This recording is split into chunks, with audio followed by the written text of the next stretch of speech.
Seja bem-vindo ao Seminário de Teologia e Vida Cristã Palavra da Vida. Você está em mais um curso de teologia cuja proposta é fazer alargar o seu conhecimento na área teológica, um curso descomplicado, contextualizado, provocativo, reflexivo e que faça sentido para a nossa vida cotidiana, porque entendemos que não só a construção conceitual da teologia, respeitando as correntes da teologia construída nesses quase 2000 anos, mas isso só não é suficiente. Nós pretendemos que a partir do entendimento bíblico, dos conceitos esclarecidos, nós possamos reproduzir isso em uma espiritualidade no nosso cotidiano. E hoje, se não me falha a memória, quinta, né? A gente vai ter previsto, pelo menos são 6 aulas. Então a gente vai ter hoje e semana que vem, e a gente já depois parte para a homilética. Então aproveitem bastante para interagir, perguntar, tá? Contribuir aí com algum comentário. Eu quero hoje com vocês ler um texto que é uma parábola. Como eu falei para vocês, a gente tem vários gêneros literários, né, na Bíblia. A Bíblia não é um livro, a Bíblia é uma coleção de 66 livros, né? Então às vezes a gente talvez não se aperceba disso porque ele está compilado, né? Ele está aqui como um volume só. Mas são 66 livros. E a gente, como eu disse, tem vários gêneros literários, línguas que elas são diferentes, né? Antigo Testamento hebraico e o Novo Testamento grego, tudo traduzido para português, sim. Mas como a gente já aprendeu que tem expressões idiomáticas, ou seja, ela faz sentido naquele idioma, então nós temos 2 idiomas aqui principais, né? Sei que no Antigo Testamento você tem algumas porções do aramaico, mas a maior parte é o hebraico, né? E são línguas riquíssimas. Eu acredito que sejam as 2 línguas mais ricas de toda a humanidade, o hebraico e o grego, né?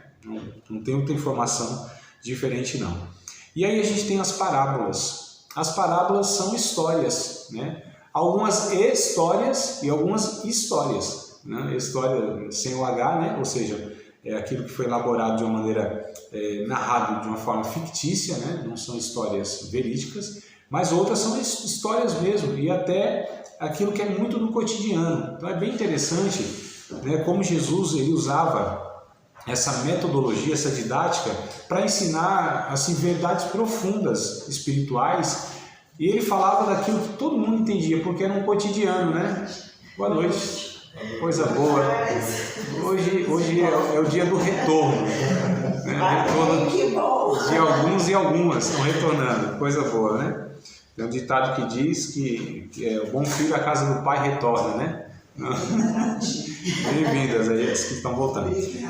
Então, falando aqui da parábola ou das parábolas, o próprio termo, né, quer dizer isso, né? Algo que é paralelo, atirar para o lado, né? A parábola, então, é uma história, né, paralela do cotidiano, terrena, para comparar as verdades espirituais, né, eternas. Então isso é uma parábola. Então a gente vai ver aqui, vou pegar talvez 1, 2 ou talvez 3 parábolas para a gente ver como que se interpretam, como que elas são interpretadas. Lembrando que Jesus teve 3 anos e meio, o período do seu ministério, né? 30 anos começa a pregar, é batizado ali por João Batista, 33 anos ele morre crucificado. Então, em 3 anos e meio, Jesus exerce o seu ministério. O ministério de Jesus foi baseado, pautado em ensino. Jesus não era esse pregador como nós somos, né? Como a gente tem hoje. Glória a Deus. Boa noite. A gente parece que expõe, a gente tem um método de expor a palavra de Deus que não era o que Jesus fazia. Jesus preferia, ele instruía, ele ensinava. Quando a gente pega o Sermão do Monte, que é o capítulo 5, 6 e 7 de Mateus, o final, inclusive, né? Lá no capítulo 7, não lembro se é verso 28, é o final lá. O último ou penúltimo versículo vai dizer que Jesus ensinava como que teve autoridade e as pessoas se admiravam da sua doutrina, do seu ensinamento, né? Isso é o último versículo ou penúltimo lá do capítulo 7, se vocês puderem me ajudar aí para confirmar. É o último, amado. Eles ensinaram como quem tem autoridade, não como os escribas. Mas é o anterior, então, que fala que as pessoas se admiravam da sua doutrina? Maravilhadas da sua doutrina. Estavam as multidões maravilhadas da sua doutrina. Isso. E quando a gente pega o início, então, do sermão, eu fui de trás para frente, né? A gente pega o início lá, o capítulo 5, aí eu acho que é o verso 1, e vai dizendo, 1 ou 2, e vai dizendo que Jesus, abrindo a sua boca, começava a falar ou a ensinar, né? Então, é um sermão longo, né? Aí me ajudem também se é verso 1 e 2, e se é isso mesmo, ou eu estou aqui confundindo tudo. Essas horas aqui a gente não sabe muita coisa, não dá conta, mas é isso, né, Mário? Verso 2. Pode ler, quem puder ler. E abrindo a sua boca, os ensinava, dizendo a verdade perfeita. Os ensinava, esse é o termo então que eu quero destacar. Ó, tá vendo? Ensino, instrução, né? E um dos métodos, das metodologias, uma da didática que Jesus usava, era justamente esse meio de contar por parábolas. As parábolas tinham uma finalidade. Como eu disse, Jesus teve 3 anos de ministério, 2 anos... Os 2 primeiros anos de ministério, Jesus não contou, não ensinou, não expôs nenhuma verdade por parábolas, à exceção do capítulo 7 de Lucas. Tá? À exceção do capítulo 7 de Lucas, que é no finalzinho do 2º ano. Mas é a partir do 3º ano, seu último ano de ministério, que ele começa a usar então as parábolas. Por quê? Qual a finalidade? As parábolas, elas eram peneiras.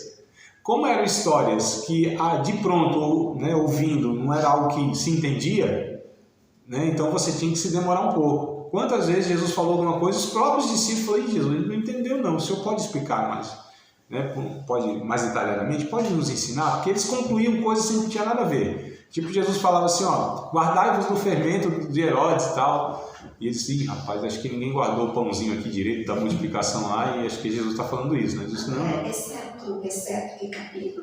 Lucas capítulo 7, deixa eu pegar a partir do versículo aqui, né? Já que eu falei, deixa eu dar o endereço certo, né?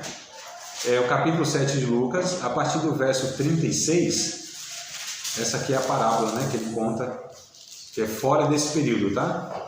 O capítulo 7 de Lucas, a partir do verso 36, né? É aquela mulher pecadora. E, inclusive, lembrando aqui, coisa boa, me lembrou um negócio interessante aqui que eu estava esquecendo, né? Geralmente eu dou exemplo aqui nessa matéria. Aqui tem essa mulher pecadora. E inclusive, alguns dizem que era a Maria Madalena e era prostituta, né? Eu queria saber de onde buscar essa informação. Quer dizer, eu até sei, mas não tem biblicamente, né? Então, só aí você vê, aqui era Maria Madalena e era prostituta. Já ouviram alguém fazer essa afirmação? Será que buscaram o pedaço da Rabi? Será que buscaram o pedaço da Rabi? Não, juntaram aquela mulher que foi fazer de adultério, trouxeram ela para dentro dessa casa aí. E nem era prostituta a outra, né? Só foi uma mulher que, né? Mas só para a gente ver, amados, como que a gente vai afirmando e como que a gente vai criando. Tem um ditado que diz que uma mentira contada 1000 vezes vira uma verdade, né? Mentira sempre vai ser mentira. Mas olha como a gente vai abraçando como verdade essas coisas. Fala, nossa, André, mas não tem essa informação? A Bíblia não dá a entender, nem entre linhas, que Maria Madalena era uma prostituta? Não. E de onde veio isso? Teve uma origem. O Papa Gregório I, se não me falha a memória, lá nos séculos IV, né, 4 ou 5, ele fez uma exposição de Lucas, do Evangelho de Lucas. Então ele foi pregando capítulo a capítulo. Ele pregou o capítulo 7 e ele chegou aqui de fato. A expressão cultural pecadora, no tempo aqui de Jesus, referia-se de fato a uma prostituta em relação à mulher. Lembra que Jesus foi considerado amigo dos publicanos e pecadores?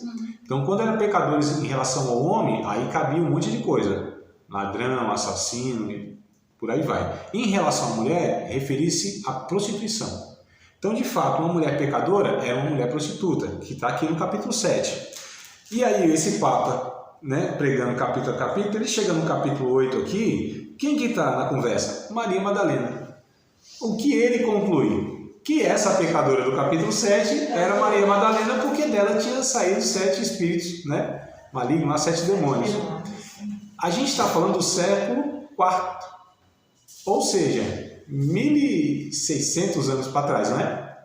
É de lá que vem essa conversa. E a gente continua repetindo. Perceberam, amados, como é perigoso essa questão de pregar, de falar aquilo que a Bíblia não fala, como isso se arrasta 1.600 anos, amados. Vocês já ouviram falar que foram 3 reis magos levar para Jesus lá mirra, ouro e incenso? Baltazar, Melquior e Gaspar? Já ouviram isso aí também? Já foi, já, mas não era. Primeiro, 3 não eram. Reis magos também não. E o nome do cidadão? Nem eram reis, nem eram magos, nem eram 3, possivelmente não eram 3, né? E também o nome deles, a Bíblia, a história bíblica, isso é tirado do paganismo. Então há muitas fontes aqui, né, que não é bíblica, não é da teologia histórica.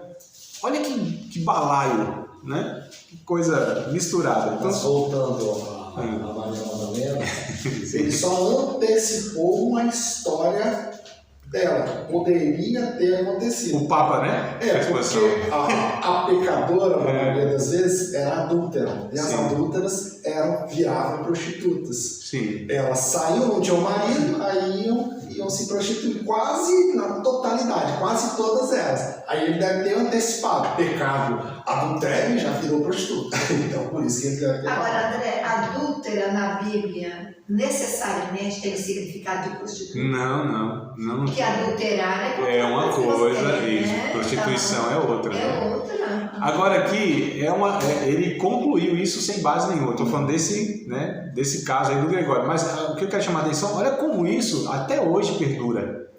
Olha como a gente repete algo que foi falado sem base bíblica, né? A mulher já era oprimida por demônio, né? Colocava um pecado nela que era a prostituição, né? Dos reis magos, por exemplo, e tal. São informações, como eu já falei, talvez não vai alterar muita coisa, não é talvez um desvio doutrinário e tudo mais, mas só esse olhar nosso prudente de estar falando aquilo que é seguro biblicamente, isso que é o mais importante aqui, amados, tá? É isso que eu quero chamar a atenção, né?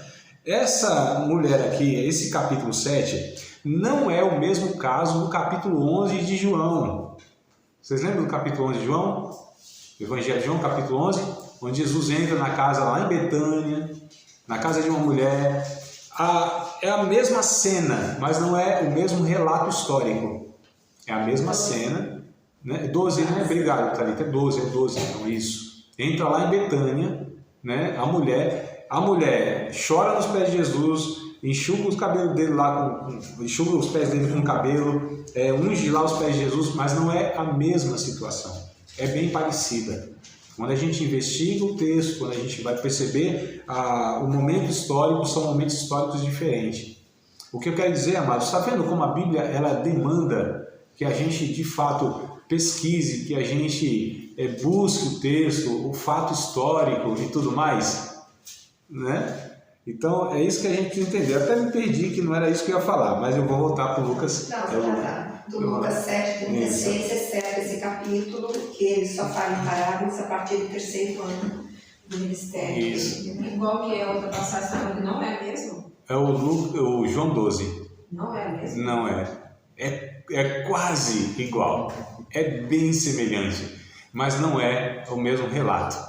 Não Deixa é o eu mesmo... te perguntar, por que um texto fala mulher pecadora? Porque refere-se a uma mulher prostituta.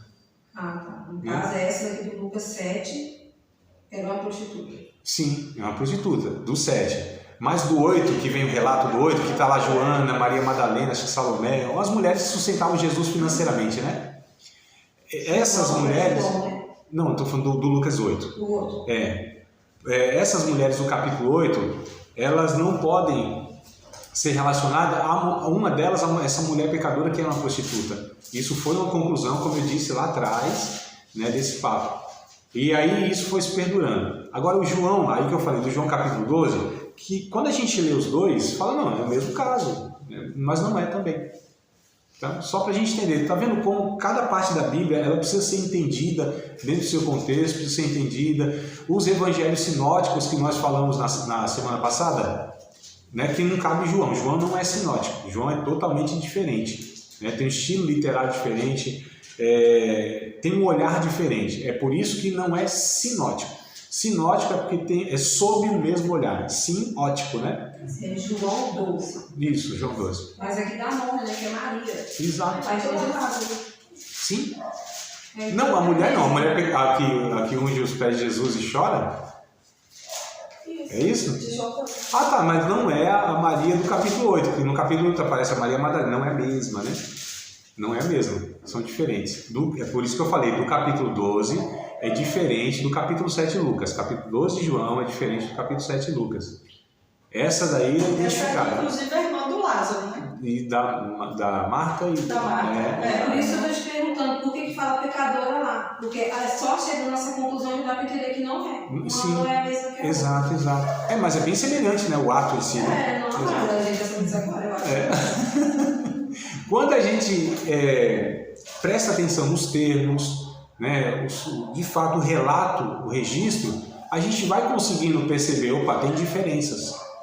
Né? Tem diferenças. Então, aí o que a gente está fazendo? Aquilo que eu falei bem no comecinho da matéria, observação. Ler o texto, observar o texto. Aqui já começa, né, o processo de interpretação.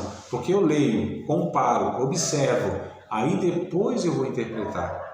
Depois eu vou aplicar. Então, se a gente já quer fazer uma aplicação sem ter observado antes, sem ter interpretado antes, essa aplicação possivelmente ela vai ser equivocada. Vai ser baseada no achismo. Vai ser baseada talvez no que ouvimos. E nem sempre o que ouvimos, como a gente já ouviu um bocado de coisa, não faz sentido. Então é por isso que nós que lemos a Bíblia, a gente precisa ter essa cautela. Esse é o processo de ler a Bíblia.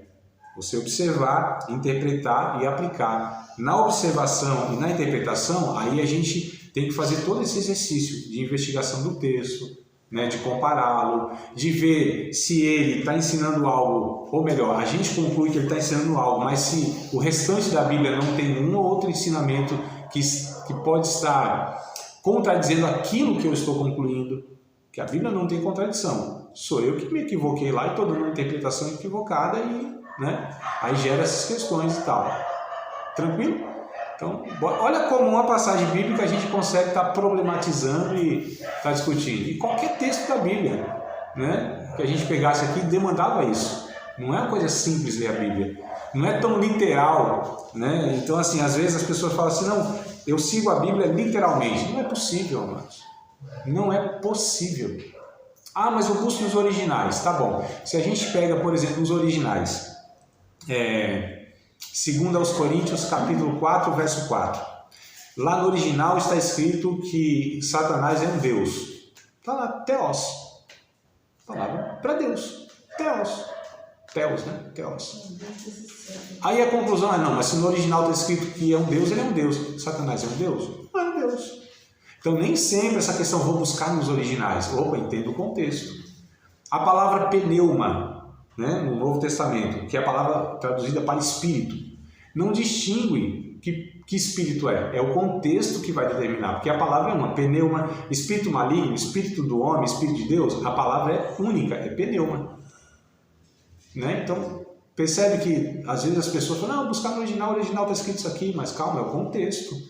Né? Então, para interpretar a partir dos originais, a gente precisa entender, inclusive, o idioma, que não é uma coisa tão simples, não é? Todo mundo tem acesso a esse trem aí, não.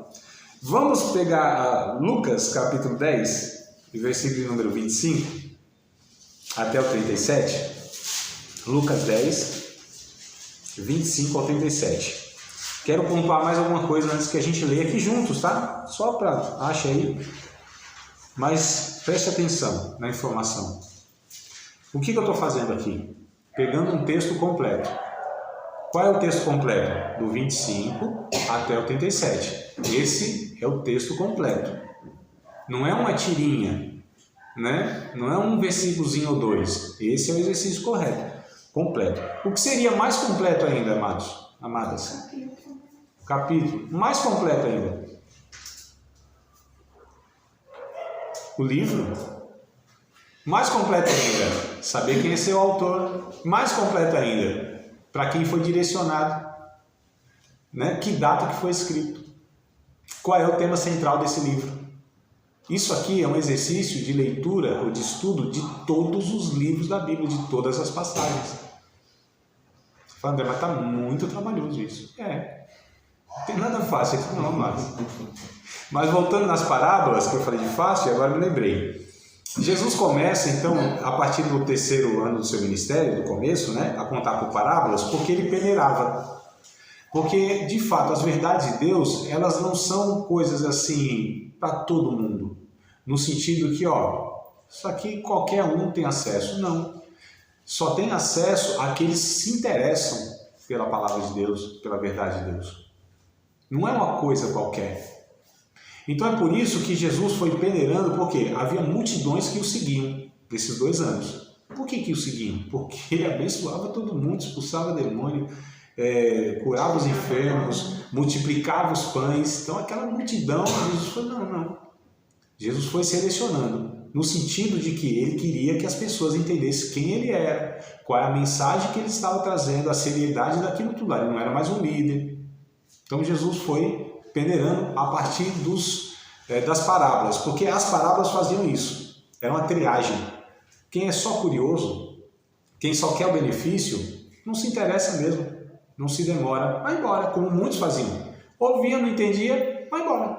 Agora, aqueles que se interessavam, Jesus parava e explicava, como eu falei na questão do discípulo lá, quando eu falei, isso aqui acho que a gente não trouxe o ponto e está falando sobre isso. Eu falei, não, vem cá. Senhor, mas explica pra gente, porque a gente não entendeu nada. Aí Jesus explicava.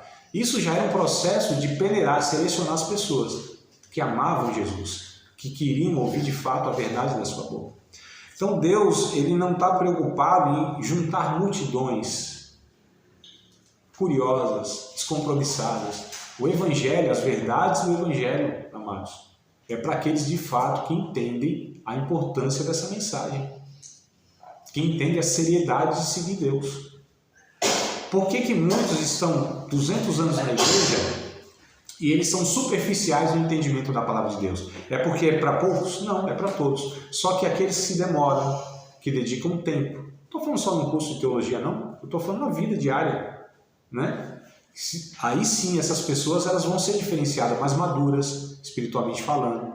Essas pessoas vão entender muito mais a natureza de Deus, vão ser cristãos melhores. Fato.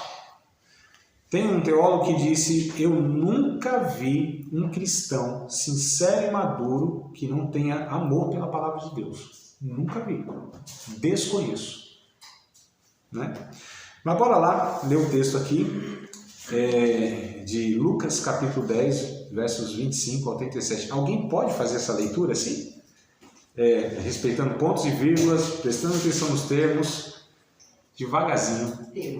Por favor, amada. A partir do 25? Isso, 25 até o 37, né? O completo, isso. A parábola do bom samaritano. E eis que se levantou um certo doutor da lei, tentando e dizendo, Mestre, que farei para herdar a vida eterna? E ele lhe disse, que está escrito na lei? Como lês? E respondendo ele, disse, amarás ao Senhor teu Deus de todo o teu coração, de toda a tua alma e de todas as tuas forças e de todo o teu entendimento, e ao teu próximo como a ti mesmo. E disse-lhe, respondeste bem, faze isto e viverás. Ele, porém, querendo justificar-se a si mesmo, disse a Jesus, e quem é o meu próximo? E respondendo Jesus, disse, descia um homem de Jerusalém para Jericó, e caiu nas mãos dos salteadores, os quais o despojaram e, espancando-o, se retiraram, deixando-o meio morto. E ocasionalmente descia pelo mesmo caminho certo sacerdote, e vendo-o, passou de largo. E de igual modo também um levita, chegando àquele lugar e vendo-o, passou de largo. Mas um samaritano que ia de viagem, chegou ao pé dele e vendo-o, moveu-se de íntima compaixão. E aproximando-se, atou-lhe as feridas, deitando-lhes azeite e vinho, e pondo-o sobre a sua cavalgadura, levou-o para uma estalagem e cuidou dele.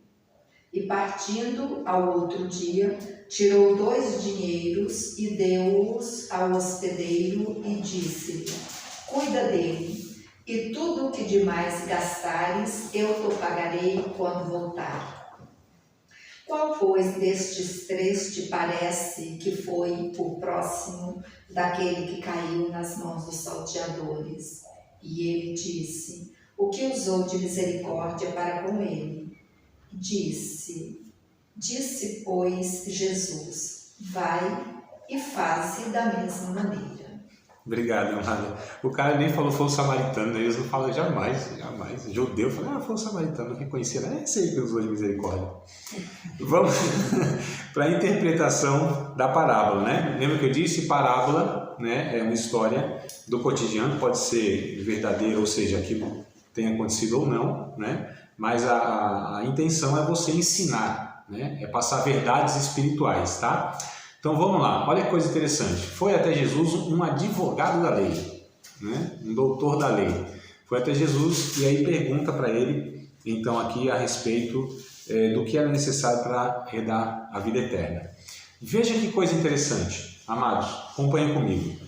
Jesus conta a história, então, de um homem que ele estava no caminho, né, de Jerusalém. Jerusalém é uma cidade alta. Lembra que eu falei para vocês a importância de sabermos a geografia, isso, né? Essas informações, elas vão trazendo para nós, assim, vai criando um pano de fundo, né? Abrindo o cenário. Jerusalém é uma cidade alta, cidade de paz. Jerusalém, né? Jerusalém, cidade de paz. Ele está num caminho que está descendo para Jericó. Vocês lembram? Jericó, inclusive, foi uma aula passada, retrasada. Cidade amaldiçoada por Deus, lá desde Josué. Então, imagine aqui essa questão. Ele vem descendo, esse homem. Então, cidade de paz, lugar de bênção, comunhão com Deus. Isso tipifica a presença de Deus, esse homem é a humanidade, que vem em declínio, caindo para a cidade amaldiçoada, Jericó. No meio do caminho, ele é apanhado pelos salteadores, que representam demônios, né? Ou seu próprio pecado, que quase o mataram, deixou ele meio morto, o termo, acho que é meio morto, né? Deixando meio. Eu acho engraçado esse termo, né? Meio morto. Semi-morto. O meu também está semi-morto. Semi-morto, né? Um dia uma irmã falou para mim, não, André, está em coma. E tá bom, né? Fiquei pensando aqui, será? Mas enfim, de repente é uma expressão idiomática, meio morto, né? Então, aí quem que passa? Um sacerdote, o levita, vendo, passou ocasionalmente. Olha, sim, de uma forma, né? Foi passando, viu ele, o viu e passou de largo. Então a gente está falando das maiores figuras representativas da religião de Israel. O sacerdote e o levita não puderam salvar. A religião não pôde salvar o ser humano nessa condição de pecado. Quem chega? Um samaritano. Pega esse homem, né? Deita sobre ele vinho e azeite. Duas figuras que representam, dois símbolos que representam o Espírito Santo, o azeite, o poder curador, ata sobre as feridas desse homem e joga vinho. Então, ou seja, esse homem que estava em declínio espiritualmente, saindo da Jerusalém celestial até a caminho de Jericó, ele é apanhado e quase morto pelo pecado. A religião não pôde fazer nada por ele, mas vem esse homem, esse samaritano, melhor dizendo, que representa Jesus, pelo Espírito Santo, cura as suas chagas espirituais, perdoa seus pecados e devolve a alegria da salvação e da vida, que é simbolizada pelo vinho, né? Vinho na Bíblia representa alegria. Pega esse homem, coloca sobre a sua cavalgadura. Essa cavalgadura representa o evangelista que leva esse homem até a estalagem. Estalagem representa a igreja. Chegando na igreja, o samaritano, que representa Jesus, dá 2 dinheiros, 2 ordenanças que Jesus deixou para a igreja, Santa Ceia e batismo, e disse, cuida dele, ou seja, pastor, que o evangelista trouxe aqui o pecador, Jesus dizendo, cuida dele, se pula, cuida dele, porque quando eu voltar, na minha volta, na minha vinda, eu vou te recompensar, pagarei tudo. Olha, amados, coisa linda. O que vocês acham? Ficou mais ou menos aqui? Sem unção, sem microfone, luz, isso aí não tem. Mas se é no domingo eu pregando empolgado, isso aí é pelo menos uma fala glória a Deus e aleluia, eu acho, né? Aqui ficar bem assim, né, pastor? Então, mais ou menos. Amados, o que vocês acharam? Não é olha como a gente estuda a palavra de Deus, olha como a gente consegue extrair verdades espirituais, verdades que podem ser aplicadas na nossa vida. Não é um negócio interessante? Agora eu tenho uma notícia para vocês, ruim inclusive. Tudo que eu falei aqui não tem nada a ver com o texto. Nada a ver. Não tem essa interpretação no texto, não tem essa intenção em Lucas escrever isso, não tem na boca de Jesus essa informação. Isso aqui é um método alegórico que eu usei. As parábolas, elas têm uma única interpretação. Se tem duas, alguém está equivocado. Ou os dois, vai saber, né? Não tem mais. Gera frustração, né? Mas olha como elaborado, né? Eu falei brincando aqui, mas imagina eu, de uma forma mais eloquente, falando isso. Né? Com certeza, isso ia ter um impacto. Nossa, olha como Deus falou com a gente. Olha que a palavra, olha que sabedoria desse pregador. Hã? Tudo que você falou fez muito sentido. Faz, não faz? E não é uma coisa bem elaborada? Quis até memorizar para falar para os outros. Ai. Você pode até emocionar, sério? Quase chorei. Quase, né, mano? E eu já vi muitas pessoas pregando isso aqui, ó. Agora, pregar da imaginação, não. Isso aqui veio de uma escola chamada Escola de Interpretação Alegórica. Séculos passados também. Onde se pretendia abordar a Bíblia e achar em cada símbolo um significado. Olha que perigo, amado. E isso é usado até hoje. Agora, qual é a questão? Nossa, isso aqui pode levar as pessoas, de fato, né? Nossa, a chorar, a se emocionar, glorificar Deus, falar algo estranha, entender e falar assim, Deus falou comigo. O grande problema é que o Espírito Santo não está comunicando verdades espirituais nesse caso, porque está se falando aquilo que Deus nunca disse. Percebam, queridos, a gravidade disso. É por isso que talvez, é por isso que muitas pessoas ouvem um monte de exposição, um monte de pregação e não são nutridas espiritualmente. Porque não é o Espírito Santo que está conduzindo aquela questão, aquele conteúdo, irmãos. Pode ser muito elaborado. Nós temos, como ser humano, a capacidade de envolver pelo discurso de uma maneira assustadora. E na história da filosofia grega, acho que é o maior orador, né, que existiu na Grécia. Foi nem o Sócrates, Platão, não foi esse homem, Péricles.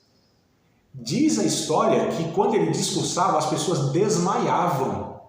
Tal poder de convencimento, tal poder de eloquência que esse homem tinha. As pessoas desmaiavam. Não tinha nada a ver de unção, de presença do Espírito Santo, nada. Era um discurso, a capacidade de eloquência desse homem. As pessoas ficavam impressionadas.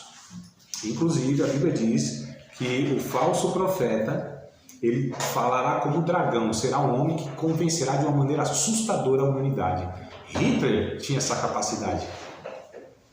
Quando a gente estuda a história de Hitler, meu Deus do céu, um ser humano com uma capacidade de eloquência absurda, mano. Não sei se vocês já assistiram, até tem filmes bons aí, né? A trajetória de Hitler, a trajetória do demônio, Hitler quase anticristo, os filmes bons aí para conhecer a biografia dele, eu acho interessante, que envolve a história dos judeus também, né? Enfim.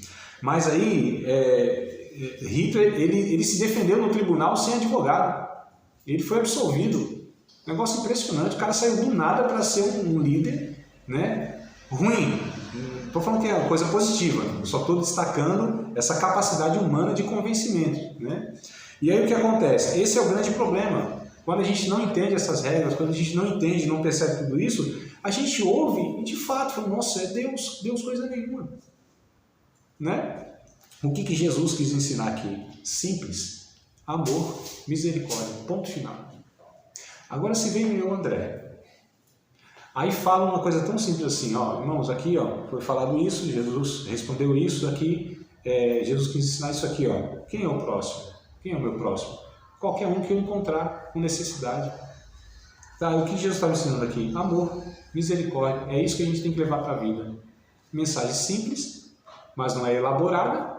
A gente possivelmente fala, nossa, coisa sem graça, Deus não falou coisa nenhuma. Agora, aquele pregador, quando pregou isso aqui, Nossa. Eu ia te perguntar, de onde você tinha tirado Jerusalém, você vestiu? Porque... Porque o céu é a nossa Jerusalém, para Jericó. Porque eu sou pregador. O pregador tem que incrementar o negócio, né? Tem que enfeitar o pavão. Tinha que ter um microfone na plateia. A gente é pregador, a gente enfeita o pavão. A gente gosta desse negócio elaborado e o povo gosta também, essas coisas empolgam. O grande problema, queridos, que eu quero chamar a atenção aqui, o evangelho é simples na sua comunicação. As verdades de Deus devem ser transmitidas à simplicidade que cabem a ela. E não deixa de ser profundo, muito menos espiritual. Pelo contrário, amados, é a comunicação que Deus faz com a gente. Agora percebam que quando a gente não tem essas informações, quando a gente não conhece esse tipo de abordagem, a gente vai ouvir, a gente não vai ter como nem identificar isso. E não tem critério, nós não recebemos, agora nós estamos recebendo. Tanto é que se vocês ouvirem alguém explicando e abordando dessa forma, vai ser automático. Não vai mais. É isso que o ensino, o benefício que ele traz, nos dá maturidade para ouvirmos e entendermos o que de fato é bíblico, aquilo que é bíblico no sentido bíblico mesmo, não é que está citando Bíblia. Porque citar a Bíblia a gente viu também lá que um camarada citou um versículo atrás do outro, totalmente descontextualizado, né? Então só para a gente entender, vamos ler mais uma parábola? Vamos uma parábola? Ainda em Mateus capítulo 13, ainda em Mateus não, que eu estou em Lucas, né? Vamos lá em Mateus capítulo 13. Ai meu Deus, toda vez essa frustração depois que eu falo tem nada a ver. Estava todo mundo assim.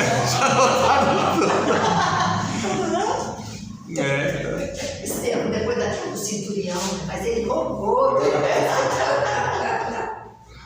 Ô meu pai, desculpe aí, irmãos, por frustrar vocês, viu? Mas é inevitável, é meu papel. Não frustrar, mas mostrar o que é a realidade, né? Mateus capítulo 13, verso 24 ao 30. Agora eu vou fazer um pouquinho diferente aqui, tá? 13 ao 30. Capítulo 13, verso 24. Mateus capítulo 13, verso 24 ao 30. Agora aqui não é pegadinha, já vou falar. Eu vou dar a interpretação de fato. Não é pegadinha, tá bom? Já aqui, porque senão daqui a pouco você não vai acreditar mais nada que eu vou falando, né? Mas não, a gente vai começando a ficar meio cético com essas coisas. Tá, né? Um dia o irmão falou assim, esse negócio de teologia estuda, apaga o fogo. Eu falei, é verdade, apaga o fogo estranho. Aquilo que não é gerado pelo Espírito de Deus, apaga mesmo. Né? Então a gente extingue, é o extintor dos fogos estranhos aí. Então, Mateus capítulo 13, verso 24 ao 30, o que eu vou pedir para quem lê, né?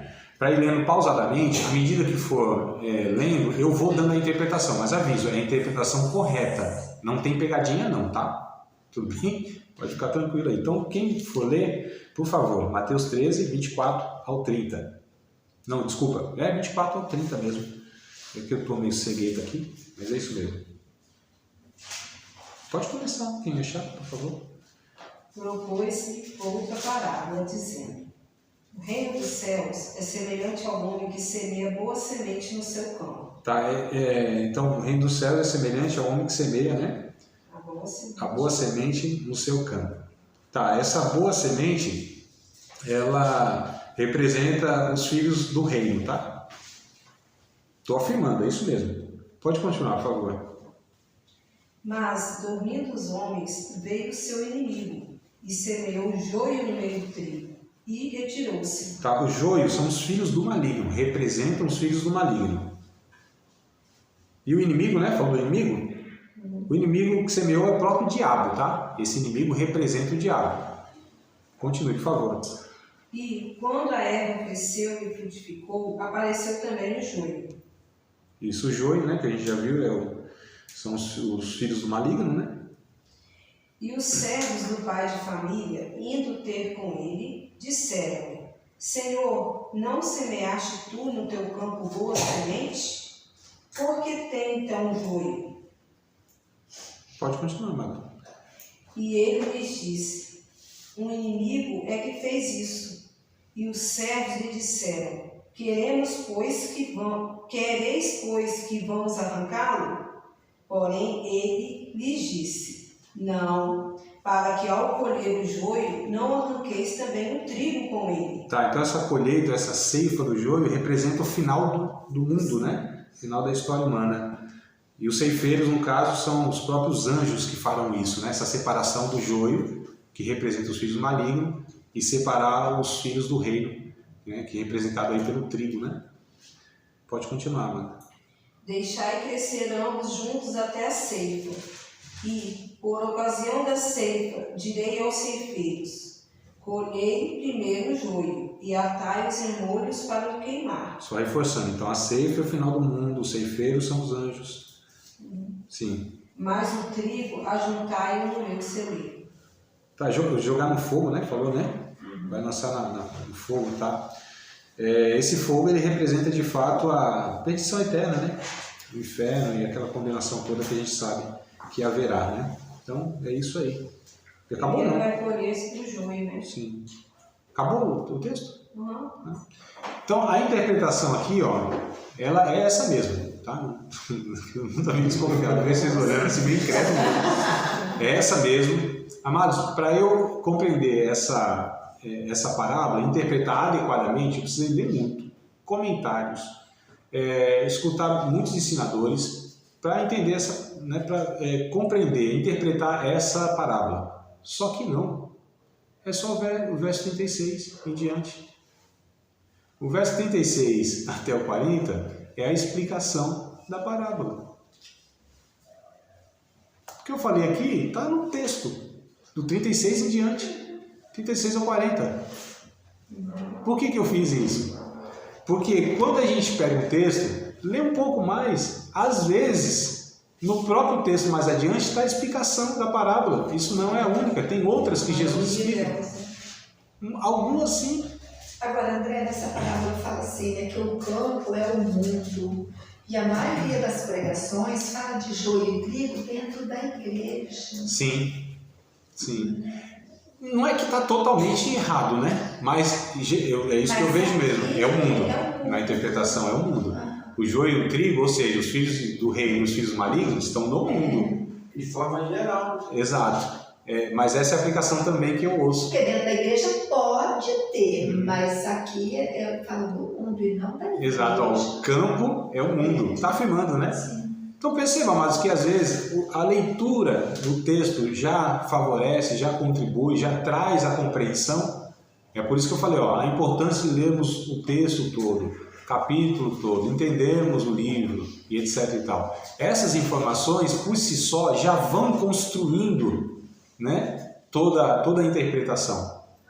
Elas vão favorecendo muito. Então, só para a gente entender aqui, tá, para vocês ficarem mais tranquilos. Agora vamos, né? Para frente? Tudo bem? Então, como que se interpreta as parábolas? Primeiro, vendo se Jesus já não a explicou. Se Jesus não a explicou, aí a gente precisa recorrer a comentários bíblicos. Os comentários bíblicos, e nós temos aos montes, e grande parte, quase todos os comentários bíblicos, eles são bons porque pessoas que escrevem os comentários bíblicos são estudiosos, aqueles que de fato fazem tudo isso que a gente está propondo aqui. Então os comentários bíblicos para a gente é um meio caminho, né? É algo que vai nos ajudar bastante. Porque senão, imagina só, para a gente ter todos esses recursos, né? De ter fonte histórica, fonte cultural, fonte, a exegese, que é dos originais, poucos de nós vamos ter todos esses recursos. A gente não é acadêmico, a gente não é perito, né, na Bíblia. Então os comentários bíblicos, eles vão ser fundamentais, necessários, vão nos ajudar muito, porque essas pessoas já fizeram esse caminho, né? Então a gente vai na deles. Agora o bom é sempre ter comentários variados, tá? Porque aí a gente, né, tem mais condição de ter uma informação aqui, outra ali, e a gente vai chegar a uma conclusão mais adequada. Enfim, mas é isso que a gente tem que fazer. Leu a parábola, vê se Jesus já não explicou, já não deu, né, toda a interpretação. Se não, comentários bíblicos variados. Aí a gente vai ter condição de compreender, principalmente as parábolas. Tem um livro muito, mas muito bom, que é Compreendendo Todas as Parábolas de Jesus. Eu emprestei esse livro. Eu quero falar encarecidamente. Se você está pela internet, devolva. Por favor. Em nome do Senhor Jesus. Porque eu ganhei no Dia dos Pais e é caro pra caramba esse negócio. Devolva. Eu te dei, eu emprestei. Não sei pra quê. Mas é um tijolão assim, um tijolão mesmo. É uma outra Bíblia. Interpreta todas as parábolas de Jesus, inclusive traz essa questão assim, ó, interpretações alegóricas, equivocadas, é completão. É o que eu conheço, é o mais completo, é o melhor que tem para compreender as palavras de Jesus. Tanto é que o título é esse, Compreendendo Todas as Palavras de Jesus. É uma análise completona. Não conheço outro livro, pode até ter, mas não conheço outro tão completo como esse, tá? Então vamos na continuação aqui, a expressão idiomática, eu não sei se eu vou, tem tanta coisa para falar, mas eu preciso selecionar aqui. Bom, vamos lá, deixa eu dar um exemplo do que é literal, do que é poético, do que é alegórico e do que é simbólico, né? As linguagens, tá? Literal, 1 Timóteo capítulo 5, verso 23, 1 Timóteo. O que é uma linguagem literal? É a mais fácil que tem, né? Linguagem literal é do jeito que está escrito, aquilo mesmo. Não tem como interpretar simbolicamente capítulo 5 de 1 Timóteo, capítulo 5, verso 23. Se achar, leia, por favor. Se for mais rápido aí no gatilho. 1 Timóteo 5, 23. Não continues a beber somente água. Use um pouco de vinho por causa do teu estômago e das tuas frequentes enfermidades. Esse texto, literal. Literal. O que simboliza vinho aí? Nada, é vinho, né? O que é água aí? É o suco de uva fermentado mesmo. Inclusive, né, a discussão que tem aí, muito, não vou entrar nesse mérito agora, mas vinho, não. Vinho, inclusive na cultura judaica, vinho é vinho. Fermentado. Sim, não tem esse negócio de suco maguari, não. Vinho é vinho. Até hoje, culturalmente, a Europa, né, naquele pedaço todo ali do Oriente Médio, é bebida comum deles. Os cristãos, inclusive, bebem vinho normal nesses países, nesse lugar, né? Tá tudo certo. É a gente que tem outra cultura e tal, que infelizmente as pessoas, quando vão interpretar a Bíblia, interpretam a partir da sua ótica cultural. Esse é o grande problema, né? Então, assim, os irmãos lá na Alemanha, cervejinha de boa, tá tudo certo, eles bebem lá. Culturalmente, a gente não tem, né, esse comportamento. Se tiver, as pessoas... Será que a cachaça é muito forte? Daqui a cachaça? Não, o vinho europeu até é vinho, né? Coisa mais refinada. Daqui é bem... Não é fermentado, não, é cachaça, é contaminado mesmo. Mas enfim, eu não quero nem entrar nesse método. Isso aí vai dar uma... senão vamos falar que eu estou ensinando que é para todo mundo encher a cara. Olha, hoje parece chegar todo mundo aqui. Mas aqui é literal, o vinho era vinho, Paulo diz toma vinho, por quê? Tem um porquê, né? Possivelmente, diz os comentaristas, que Timóteo... Aliás, o Paulo diz, né? Por causa das suas frequentes enfermidades. A água era alcalina, a alcalinidade era muito alta da água, né? Nesse local onde Timóteo estava, não me falha a memória, era Éfeso, lá, enfim. Tinha lá umas questões de enfermidade e Paulo deu essa receitinha básica aí de um pai para o filho. Né? Ó, na água só não, põe um vinhozinho aí que vai dar um... tal. Mas é literal, aqui não tem nada místico, não tem nada simbólico, o vinho não representa nada, a água não representa nada, aqui é literal. Só esse exemplo aqui, tá? Mais comum, mais fácil, não tem que ir, né? Poético, o que é uma linguagem poética? Vamos para Isaías capítulo 55, verso 12 e 13.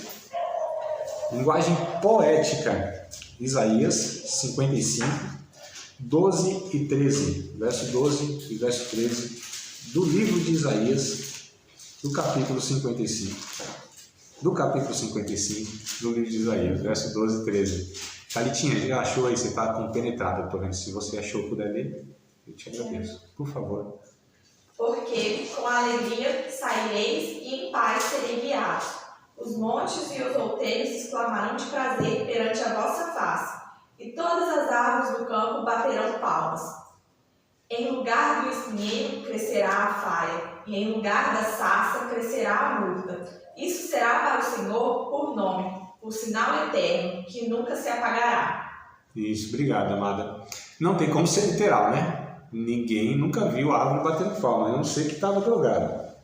Né? Então, se um chá de lírio, um vasca lá, aí fica doidão mesmo. Isso é poético, né? É onomatopeia, não é isso, amada? A linguagem, né? Onde você atribui as coisas inanimadas, né?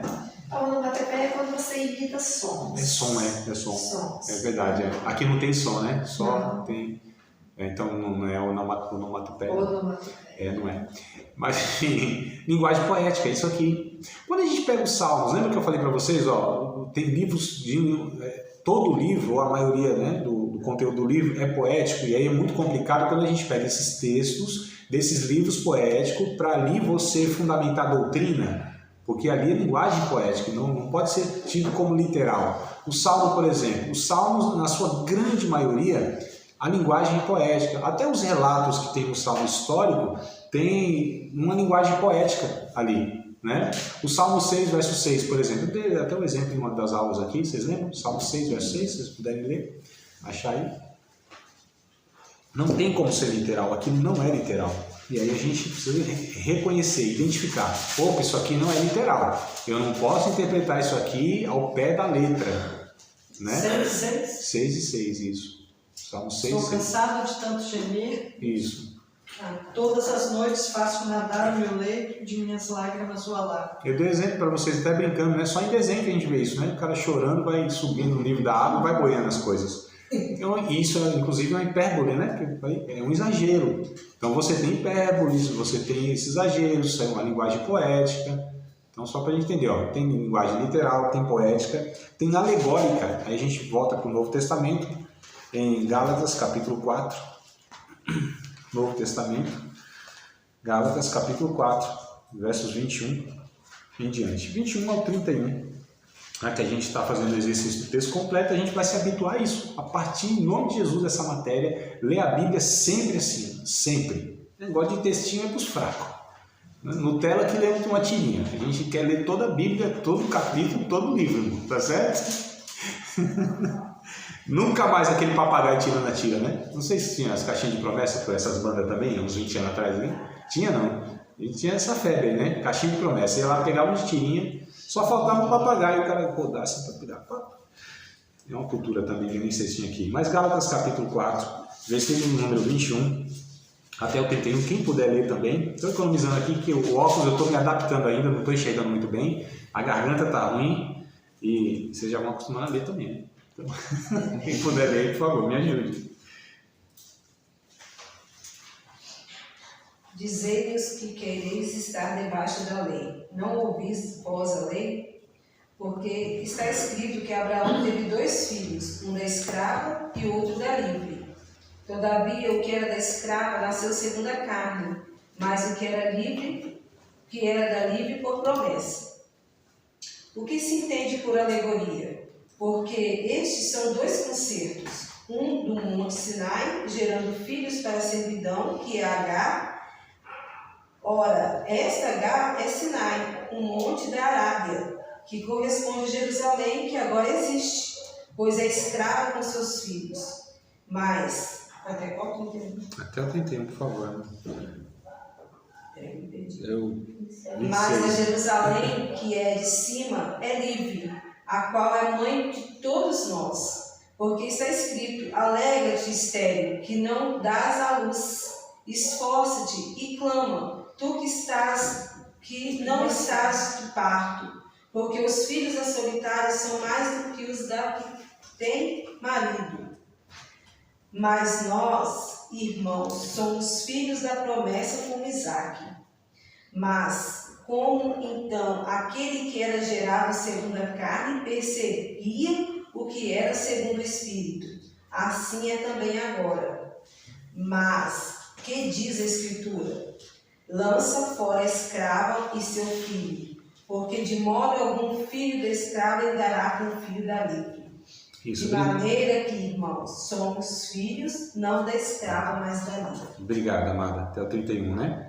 Isso. Olha como, se eu tenho informação de todo o livro, do público que Paulo estava escrevendo e do tema que ele abordou, isso já me facilita entender esse texto aqui. Só essas informações. Então, Paulo está escrevendo para um conjunto de igrejas na região da Galácia. São 5, pelo menos, né? 5 igrejas lá. Panfilha e esqueci agora. Enfim, são 5 igrejas no mínimo, tá? É uma região da Galácia, né? Capítulo 1, verso 1 ele fala, né? As igrejas da Galácia. E ele está escrevendo para uma igreja que estava sendo combatida, tinha missionários judeus que foram até essa igreja e estavam ensinando a respeito do judaísmo, que eles tinham que observar a lei de Moisés, guardar os dias, a cerimônia da circuncisão e tudo mais. Então Paulo escreve contra os legalistas, ele combate essa questão do legalismo, ou seja, viver pela lei. Então isso já me ajuda bastante, essas informações e outras mais. E aqui, o próprio texto diz, ó, isso é uma alegoria. Aí já ficou fácil, né? Então ele pega aqui a figura de uma escrava, que era Agar, filha de Abraão, porque os judeus vieram de Abraão. A religião que ele está combatendo, que é o judaísmo, ele compara aqui que é uma escrava, gerou filhos para a escravidão, que é aqueles que querem viver pela lei. É o que Paulo combate em toda a carta. Vocês começaram bem pelo Espírito, agora estão acabando pela carne? Vocês são insensatos. Quem fascinou vocês a fazer isso, a acreditar nisso? Né? Porque vocês guardam dias, leis, essas coisas não faz mais sentido.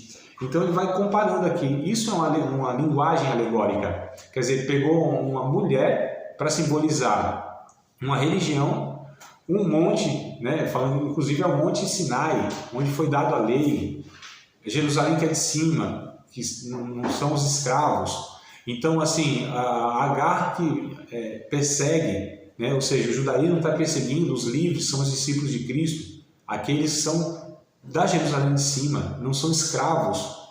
Enfim, é uma linguagem totalmente alegórica. A alegoria envolve fantasia. Alegoria, assim, cabe dragão, cabe tudo quanto é coisa. Não tem o enredo de uma escola de samba, não chama de alegoria, porque ali você tem, né, personagens fictícios, enfim, é essa linguagem, né, totalmente, não é literal, não é poética, é alegórica.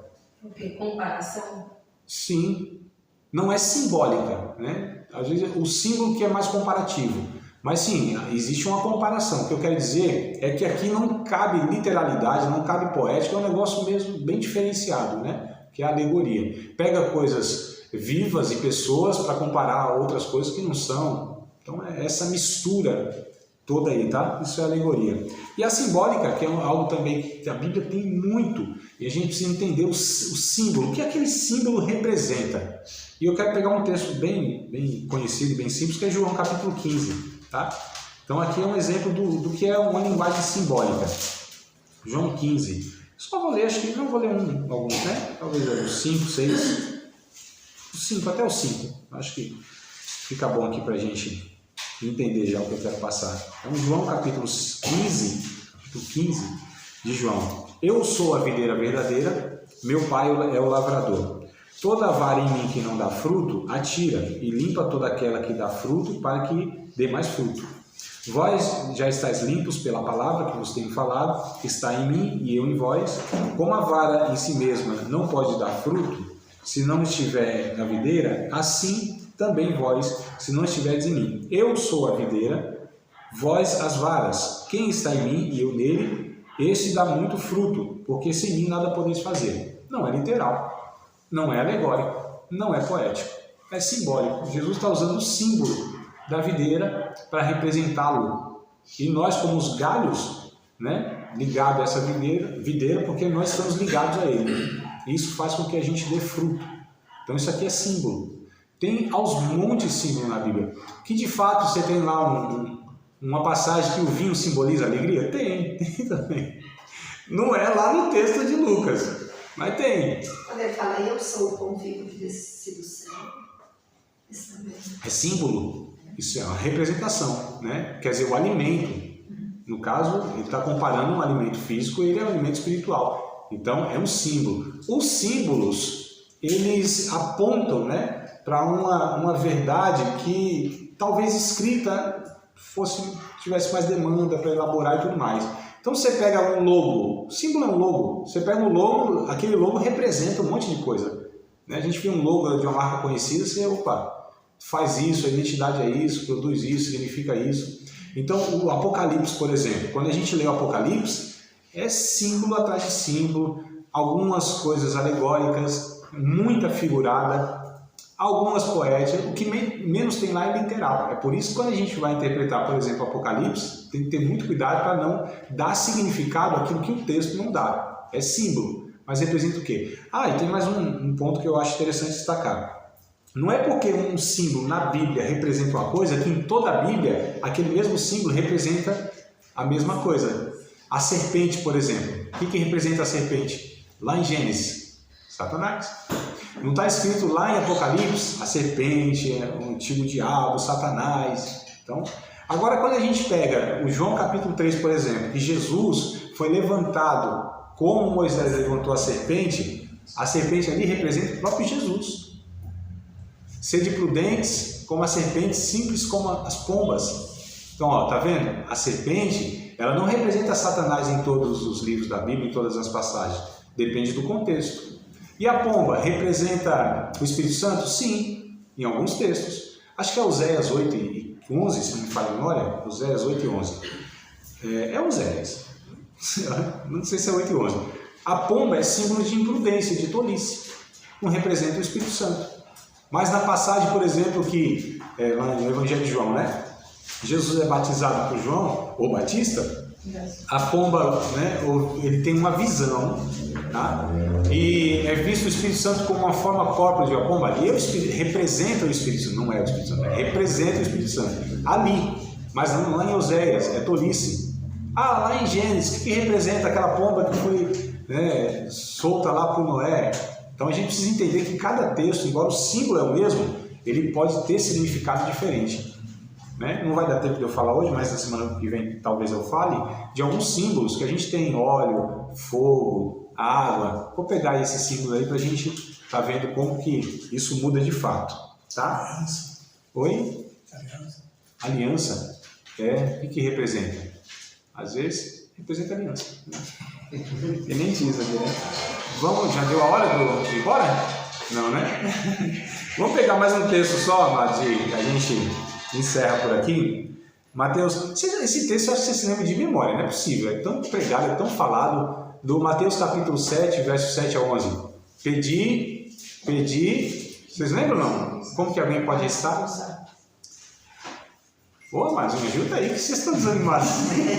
Ou não estão acreditando que nem existe esse texto? Não acreditam mais. Né? Tá vendo? Primeiro tem que verificar. Coisa boa, não, mas é isso mesmo, não é? Mateus o quê? Capítulo 7, verso 7 a 11. É um texto que eu quero pegar com vocês aí. Mas não lembra assim de memória? Pedi, dá-se-vos-á? É isso que está escrito? Não, lógico.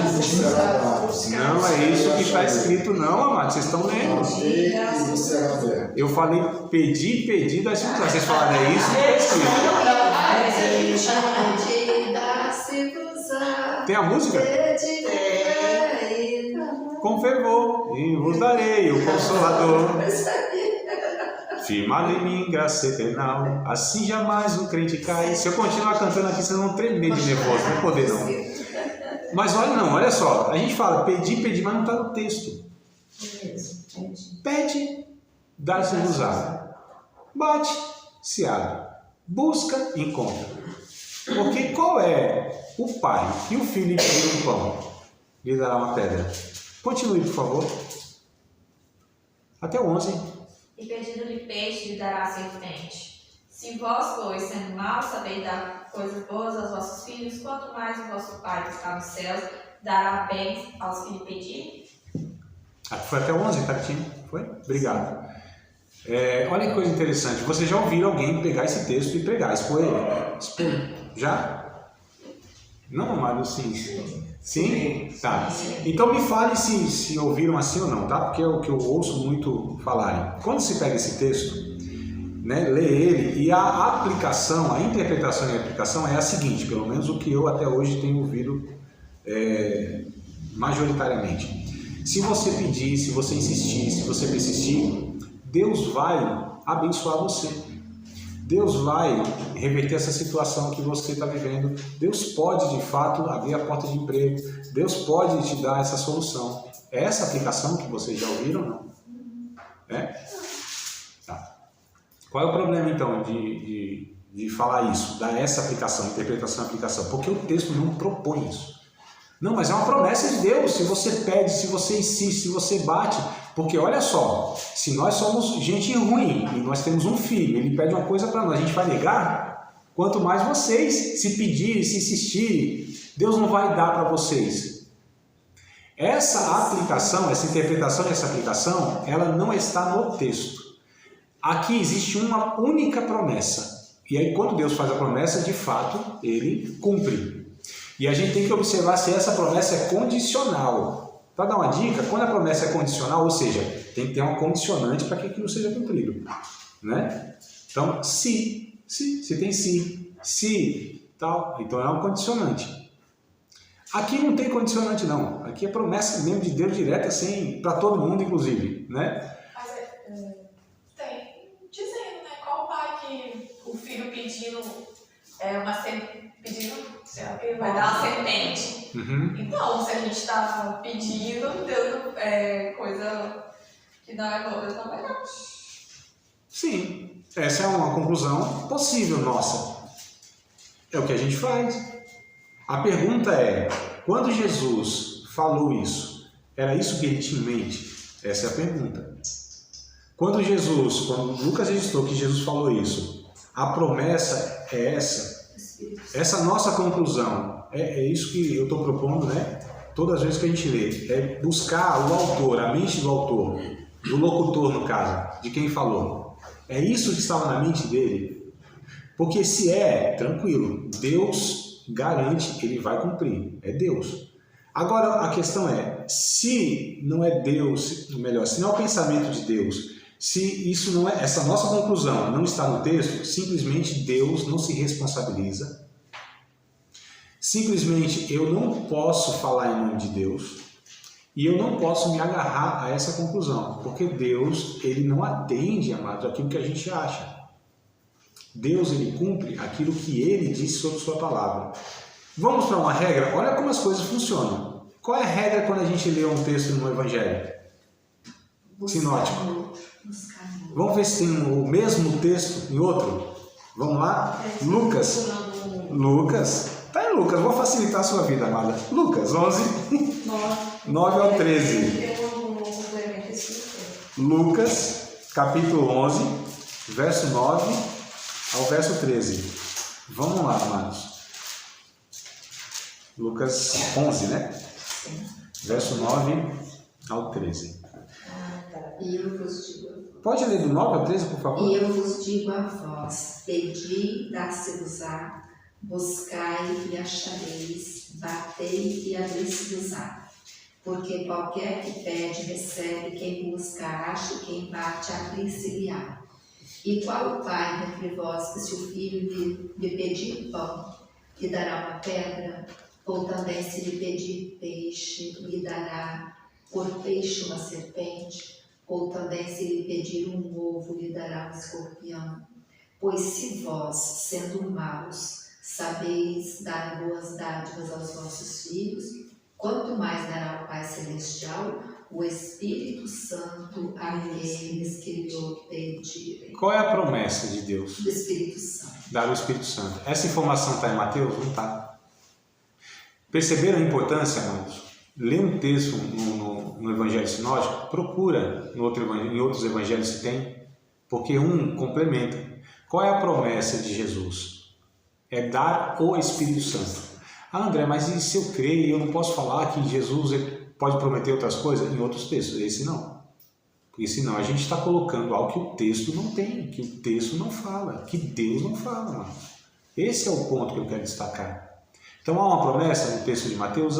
Dificilmente a gente vai descobrir qual é, porque o texto não está com essa informação do que Lucas traz.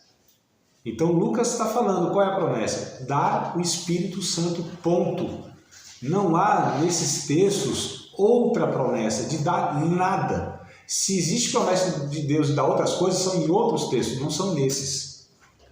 E essa é a regra. Se a gente está usando o texto para afirmar alguma coisa, então a gente precisa usar o texto corretamente. Senão a gente está falando aquilo que Deus não disse lá no texto, amados. Percebem? Dá para concluir a seriedade do negócio aqui? Esse é o ponto. Então eu não posso usar um texto para afirmar uma outra coisa que o texto não está falando. Porque eu não tenho segurança bíblica, eu não tenho inspiração de Deus. Eu não estou falando em nome de Deus. Eu não estou... Porque assim, eu não falo da Bíblia aquilo que eu entendo. Eu preciso transmitir o que Deus está nos comunicando.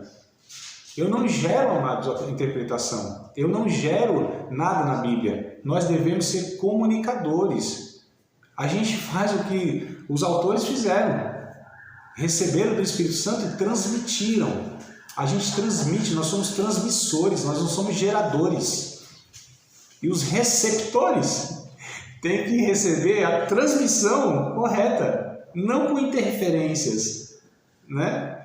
Então, acabou de participar de mais uma aula de um dos nossos cursos do Seminário de Teologia, Vida Cristã, Palavra da Vida. Espero que tenha te abençoado, não só alargado o seu conhecimento teológico, mas que tenha também atingido o teu coração para que você possa, a cada dia mais, reproduzir a vida de Deus nas suas relações cotidianas. Se você ainda não é aluno oficial de um dos nossos cursos, se inscreva aqui no contato que vai aparecer do WhatsApp. Também nos siga nas redes sociais, se inscreva no nosso canal, compartilhe à vontade e Deus